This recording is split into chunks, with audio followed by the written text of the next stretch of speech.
لو انت مرتبك 5000 جنيه وتعرف تاخد كورس يعلي لك دخلك من 5000 جنيه ل 8000 جنيه، خد. ابويا دايما كان يقول لي مثل، يقول لك الاستثمار اللي في دماغك عمره ما بيقل الفاليو بتاعه، لانه ما حدش هيقدر ياخده منك. فالقرش اللي بتدفعه علشان تتعلم هو القرش اللي هو الاكتشوال ترو انفستمنت.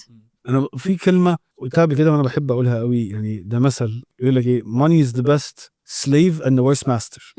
المال هو احسن عبد، احسن شيء تستعبده، واوحش سيد او سيد يقولك. يعني انت لو انت فهمت ازاي تديره فتعبده وتخليه يشتغلك فهو احسن حاجه، ولكن هو اوحش سيد لو انت فضلت ان هو حطه الهدف الاساسي اللي عندك، فهو اللي بقى يمشيك ويمشي قراراتك ويمشي كذا ويمشي كذا ويمشي كذا. بص يا احمد، انت you intrigue me in a very philosophical way، ان انت بقى ترجع يعني ايه فلوس، ايه وظيفة الفلوس. يعني انا دلوقتي عشان اعرف اتعامل مع الفلوس، اعرف علاقتي بيها ايه، وجودها في حياتي عشان توظف لي لايه. هل هدفي للاستثمار عشان الفلوس ولا علشان حاجة معينة؟ ايه الاند جول بتاعي؟ لما اعرف بالظبط علاقتي ايه مع الفلوس وايه الهدف بتاعي، في امور كتير جدا جدا هتتغير في تعاملي مع المادة او مع الويلث او الثراء.